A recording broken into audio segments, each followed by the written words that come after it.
Buenos días, buenas tardes o buenas noches según la hora que se ve este video.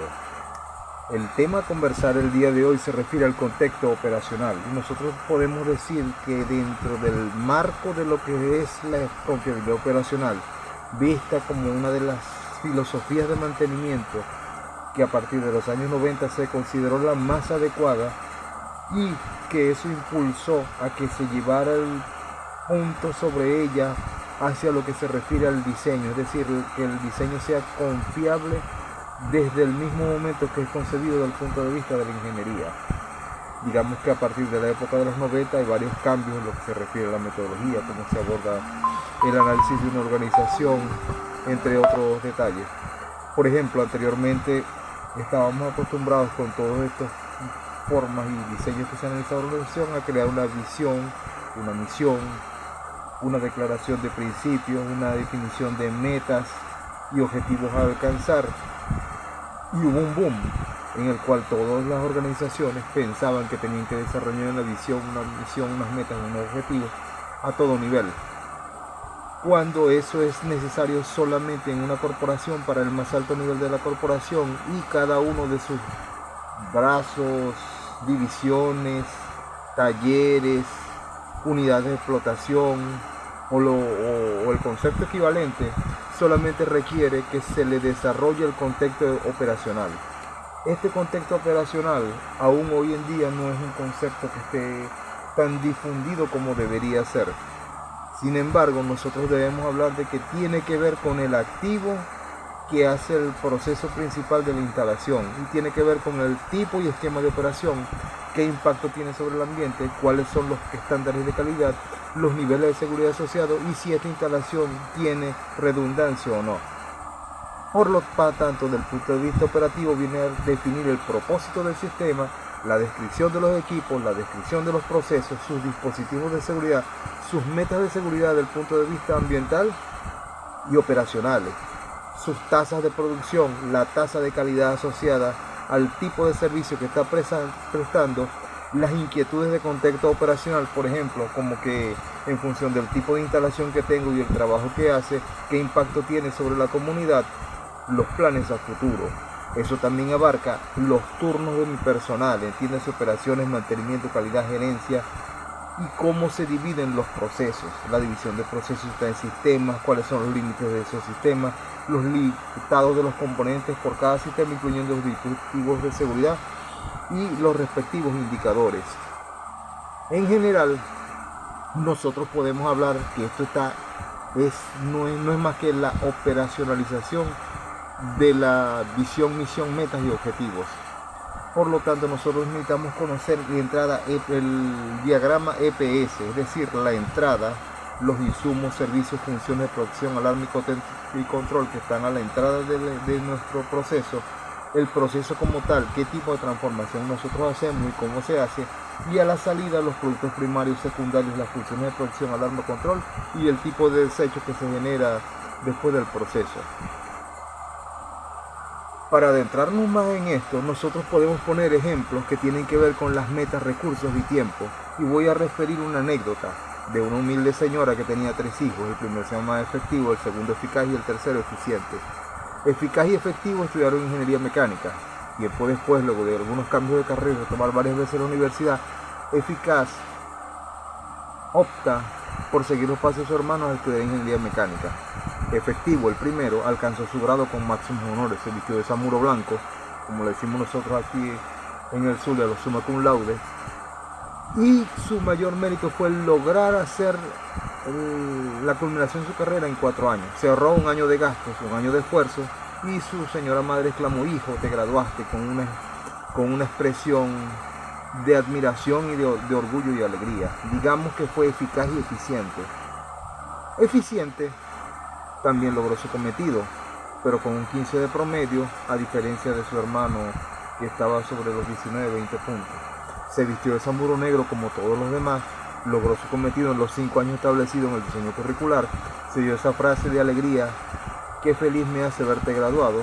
Digamos que este hijo cumplió en términos económicos y establece la diferencia con el del primero con el segundo.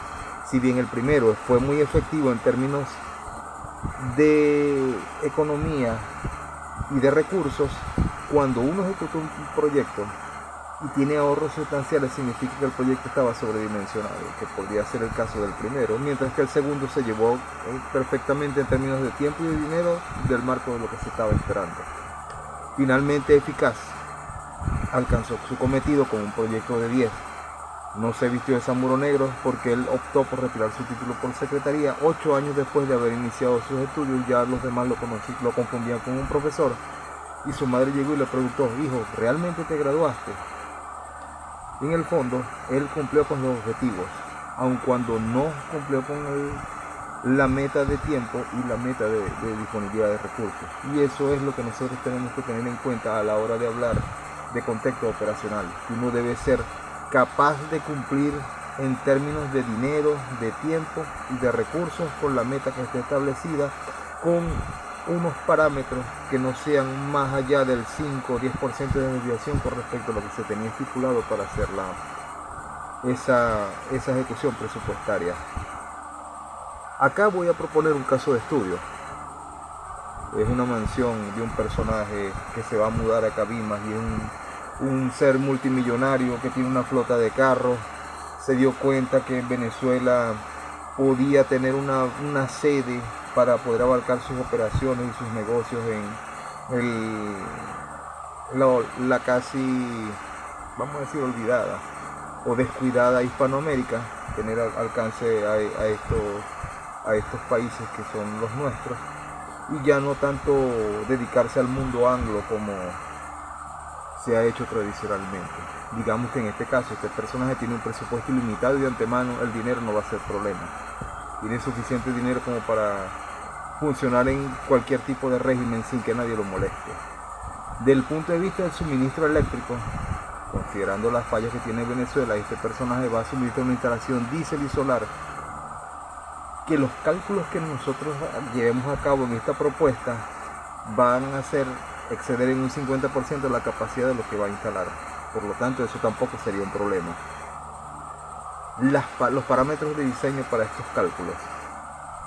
Como está ubicada en la zona norte de la parroquia Ambrosio, aquí no hay agua. La red de acueductos no distribuye agua, y si lo hace no llega a toda la zona, sobre todo las zonas altas, las que están sobre la cota de 14 metros. Rara vez ven agua, y cuando la ven menos de 2 horas, 1 hora a veces, incluso media hora. Lo que sí funciona bien es la red de aguas servidas. A esto vamos a agregarle que la instalación tiene una piscina olímpica techada no climatizada con paredes abiertas. Es decir, la piscina va a funcionar, pero la idea es que no le pegue sol. La instalación dispone también de espacio para 100 vehículos de conexión en condiciones totalmente operables, los cuales el inversionista va a traer y los va a colocar aquí disponibles. La instalación dispone de un helipuerto y de una esclusa con salida al lago de Maracaibo a ser desarrollada en otro proyecto. Por lo tanto, como la demanda eléctrica va a tener un sobredimensionamiento de 50%, esto tampoco sería ningún problema. La instalación dispone de un bloque residencial de 20 habitaciones, las cuales al mes unas 3 están ocupadas, y una cocina industrial para atender una ocupación total y una cocina auxiliar para atender las ocupaciones parciales. Acá en este punto un ingeniero debe comenzar a discriminar cuáles son los datos útiles y cuáles son los datos que no son útiles. Por ejemplo, saber que vamos a tener un helipuerto y una esclusa de salida al lago Maracaibo es un dato importante, pero que no me afecta, porque lo va a desarrollar otro proyecto, y las posibles demandas que puedan tener desde el punto de vista de suministro eléctrico tampoco son problemas, porque ya el proyecto está sobredimensionado. Me interesa así las características del bloque residencial de 20 habitaciones. No me están dando mayores pistas, solamente me están diciendo que 3 van a estar ocupadas a lo sumo van a tener ocupación durante ese periodo, que va a tener una cocina industrial y una cocina auxiliar. Entonces aquí viene el gran detalle de la ingeniería. Un ingeniero diseña para la peor condición, es decir, nosotros vamos a diseñar para una ocupación de las 20 habitaciones que se entiende son dúplex, que estén ocupadas todo el año, es decir, la cocina industrial va a tener capacidad para operar todo el año. Como estamos hablando de un inversionista que es un personaje multimillonario, debemos entender que sus instalaciones deben operar como un hotel 5 estrellas. Por lo tanto, en una instalación 5 estrellas nosotros tenemos una relación entre los empleados ocupantes de las habitaciones de 1 a 1. Es decir, si tenemos 20 habitaciones duplex, tenemos 80 personas, estaríamos hablando de que el personal suman unas 80 personas que están dispuestas para atender estos personajes. Si nosotros estamos hablando de eso y ya estamos hablando de una colección de 100 carros y esos carros están en condiciones operables y son carros de lujo, nosotros tenemos que empezar a sacar nuestros cálculos que tienen que ver con cuánta agua demanda la instalación, cuáles son las soluciones para el almacenamiento de agua para uso doméstico y de la piscina, y la volumetría de empleados en pico máximo y mínimo de demanda y asignación de turnos para la demanda de alojamiento. Este último punto ya debemos entender que está resuelto, porque el diseño es para máxima ocupación. Todo lo demás que venga de allí en adelante, una ocupación parcial, un abandono total de la instalación como tal, simplemente va a implicar tener menos personal del que se diseñó para sostener las instalaciones en unas condiciones mínimas. Por ejemplo, si nos vamos a las tablas de consumo de agua de la Organización Mundial de la Salud y la Organización Panamericana de la Salud, nosotros podemos decir que lo mínimo operable para una instalación residencial urbana va de 50 a 100 litros de agua por día por persona. Y si ya estamos diciendo que son 80 habitaciones, son 80 empleados, ya estamos definiendo 160 personas. El dueño de la casa no se especifica si es casado o soltero, pero en este caso normalmente son personajes solteros, ya estamos hablando de 81 personas, o un personal de confianza, un auxiliar, un ayudante, 2 o 3 personas que se encarguen de atender sus necesidades, atenderlo del punto de vista de la comida, bebida y todo eso, diferente de lo que van a atender a las personas que están ubicadas permanentemente allí. Estaríamos hablando que esta persona va a implicar a su alrededor unas 8 personas, dividiéndolo en 3 turnos. Estamos hablando que ya son 160, 190, podríamos redondear en un pico de unas 200 personas encargando, si hablamos de mecánicos y otras cosas que vamos a definir que vamos a necesitar. En ese mismo orden de ideas, ya nosotros definimos que tenemos alrededor de 200 personas que van a estar viendo la instalación. Ya dijimos que esto es una instalación de una persona que es multimillonaria. Estamos diciendo que funciona tal cual una instalación de 5 estrellas. Siendo una instalación de 5 estrellas, entonces lo primero que nosotros tenemos que darnos cuenta es que la Organización Mundial de la Salud y la Organización Panamericana de la Salud establecen unos 757 litros de agua por día por persona. Por lo tanto, estamos hablando que necesitamos una cantidad de agua bastante grande. Estamos diciendo que tenemos que acumular como mínimo condiciones operacionales agua para 3 meses, si lo tomamos como criterio de diseño, aun cuando si vamos a utilizar el criterio de ingeniería en el que estamos hablando de que la ocupación debería ser total para el ejercicio del año, nosotros no podríamos decir que vamos a hacer el cálculo para 3 meses. Sin embargo, hay una forma de explicarlo. ¿Por qué yo voy a tomar 3 meses?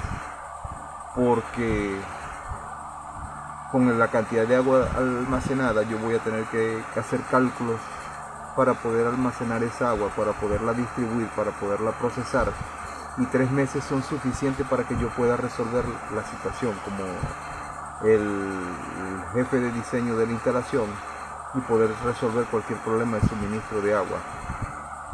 Eso sería la primera consideración, porque estamos hablando de volúmenes bastante grandes y estamos diciendo que con 200 personas de pico máximo estamos hablando de casi de 13,6 millones de litros de agua.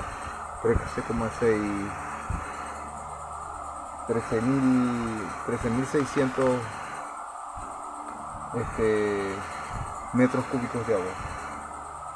13.630 metros cúbicos de agua, que es una cantidad muy respetable de agua. Se lo voy a poner en pipas.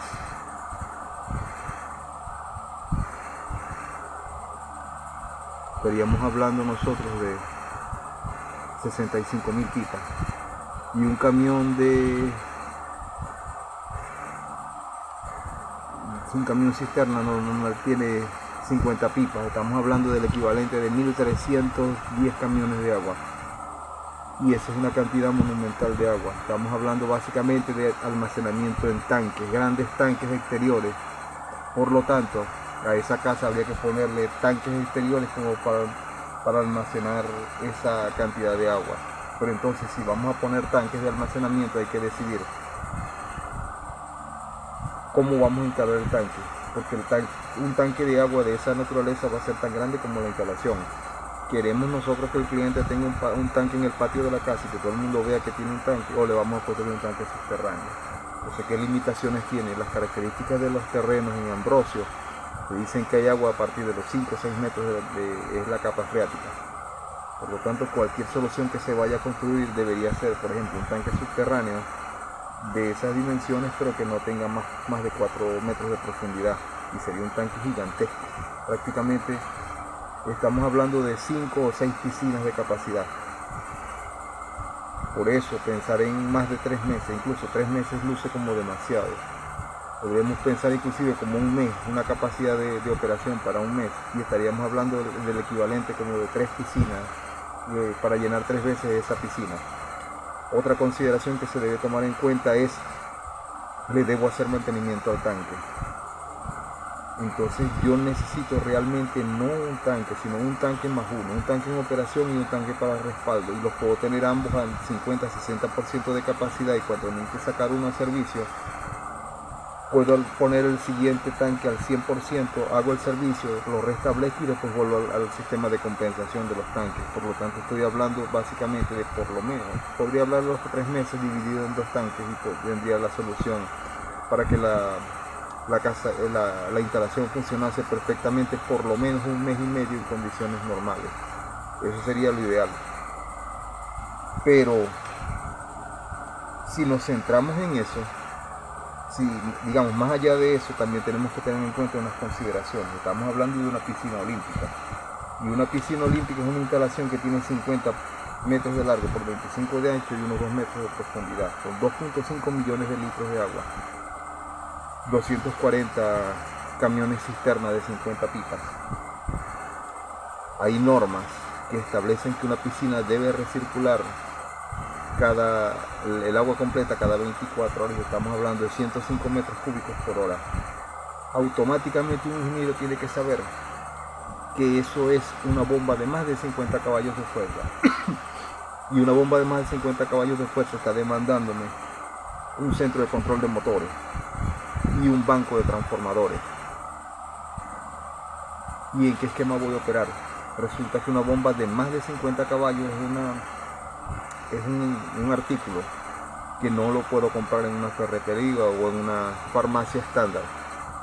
Yo lo debo pedir y me tienen que fabricar el motor a requerimiento. Eso me puede invertir de 6 a 9 meses en un proceso de compra, aún pagando todos los premium y todos los gastos asociados con la producción de ese tipo de equipo.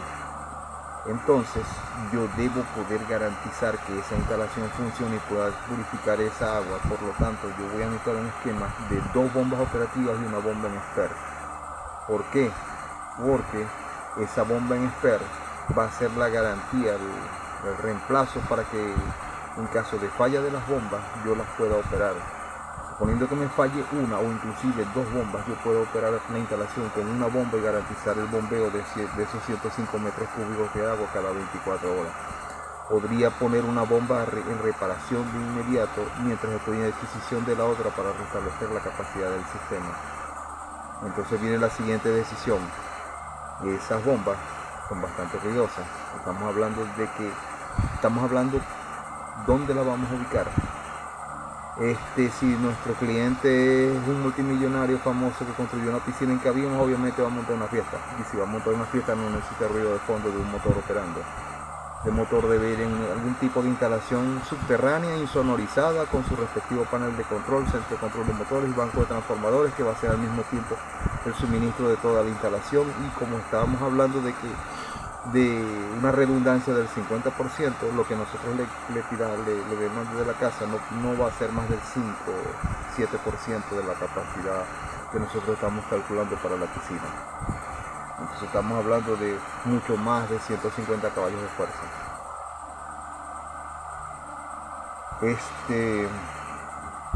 Eso nos da unas dimensiones primarias de lo que nosotros debemos hacer, y eso viene a explicar la parte del contexto operacional. Eso que yo acabo de describir perfectamente cómo funciona la instalación, cuáles son las características de la instalación. Las características de los turnos las podemos incluso detallar más. Si estamos hablando de una instalación hotelera tipo 5 estrellas, estamos diciendo que el personal está en una relación 1 a 1 con las personas que van a habitar la instalación. Estamos diciendo que, por ejemplo, un turno de limpieza en una habitación se hace en 20 minutos con 2 personas, según los cálculos estándares de hotelería. Estas 2 personas, uno se encarga de la parte residencial y otro se encarga de la parte sanitaria. Ellos no se pueden cruzar por los efectos de la contaminación cruzada. Pueden despachar unas 3 habitaciones en una hora, digamos que en un turno normal de 6 horas, porque no podemos decir que un turno de 8 horas es una cuestión real, nunca lo son, porque la gente va al baño, la gente come, la gente tiene que descansar, la gente necesita una media hora para tomar café, para tomar agua, cosas por el estilo. Cuando uno lo acumula, los estándares de la Organización Internacional del Trabajo hablan de utilización real de la jornada laboral como de un 70%, estamos hablando de que unas 6 horas y media aproximadamente. En ese turno podrías hacer perfectamente una instalación de 4 pisos por día laboral. Estaríamos diciendo que necesitaríamos 4 personas por piso, para los 4 pisos, y eso implicaría un supervisor por piso, un personal responsable de la supervisión, y en los responsables por piso y de supervisión estaríamos hablando que tendría que haber uno por turno. El personal de limpieza como tal tendría que ser solamente en el turno diurno, y un personal mínimo para el turno vespertino y el turno diurno, pues las habitaciones serían una sola vez al día, a la primera hora de la mañana o en el transcurso del mediodía cuando la gente esté almorzando. Estaríamos hablando que, como tiene una instalación industrial de cocina, que vamos a necesitar por lo menos para el personal de cocina,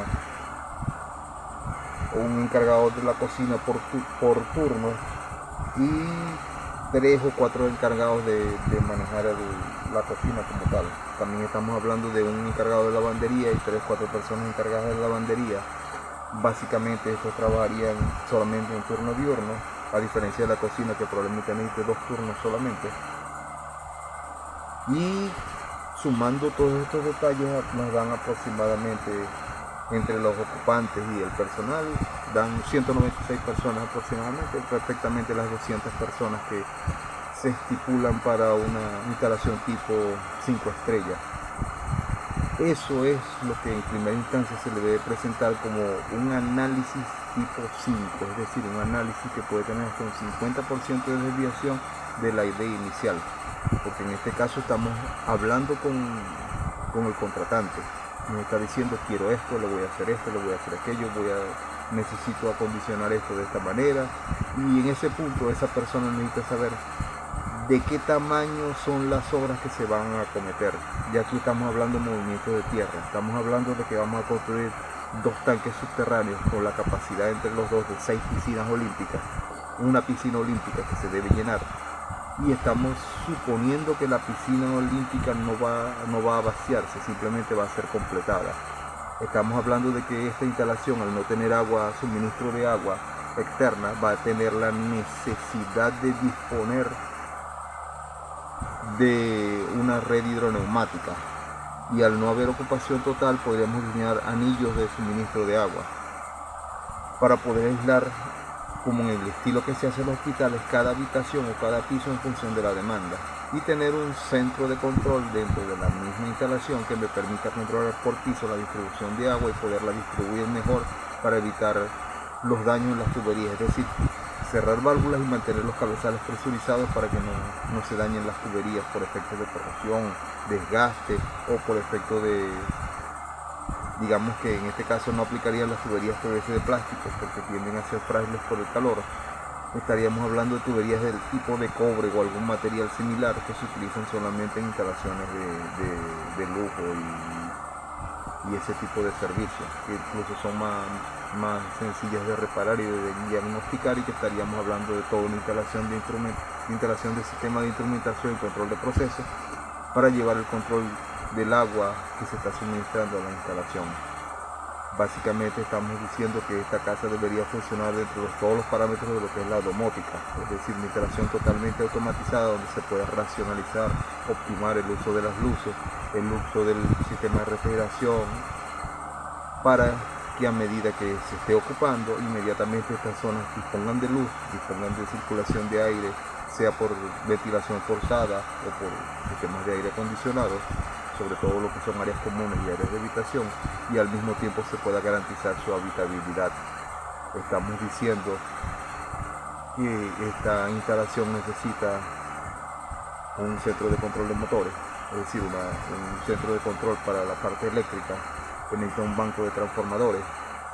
Estamos diciendo que esta instalación va a consumir 440 voltios, 240 y 220 y 110, las cuatro gamas de voltaje, el residencial, el comercial y el industrial, para poder atender cada uno de los requerimientos. Si nos vamos a la característica del garaje, que tiene espacio para 100 vehículos y que van a ser llenados los 100 vehículos, aun cuando estén en condiciones operativas, todo vehículo necesita ser mantenido.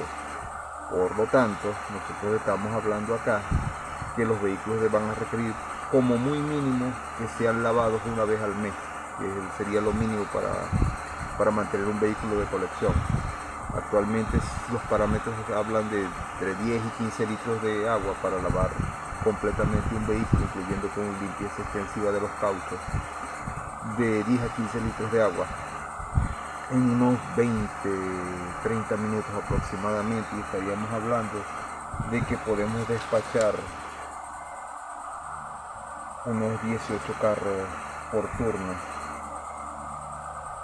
unos 3 carros por hora, unos 18 carros por turno, y lo que a satisfacción daría para cubrir los carros que están en la colección, y eventualmente daría la holgura para atender los carros de quienes estén alojados en la instalación, porque la instalación también debe tener un garaje para los carros de los que lleguen. Y si estamos hablando de unas 20 habitaciones, estamos hablando como muy mínimo de unos 20 puestos de estacionamiento, pero también estamos hablando de personal que trabaja, por lo tanto también necesitan estacionamiento, y hay que decidir si vamos a trabajar con estacionamientos techados o con estacionamientos al aire libre. Los carros de colección obviamente van en un garaje techado. Los carros del personal que permanece probablemente necesiten un garaje cerrado, y los carros sí, necesariamente va a tener que ser todo garajes cerrados, tipo un galpón, una instalación que se protege perfectamente para proteger los carros y poderlos tener vigilados con sistemas de cámaras. Eso le da otra dimensión a lo que al diseño total de la instalación, y eso es en esencia lo que se hace en una sesión de este tipo de trabajo, que puede durar como muy mínimo una semana. Esto es solamente una introducción, es solamente una clase para darle idea a los que no son ingenieros de lo que implica la construcción del contexto operacional, para qué sirve, en qué sirve y cuál es la importancia que tiene en el momento de trabajar con una instalación.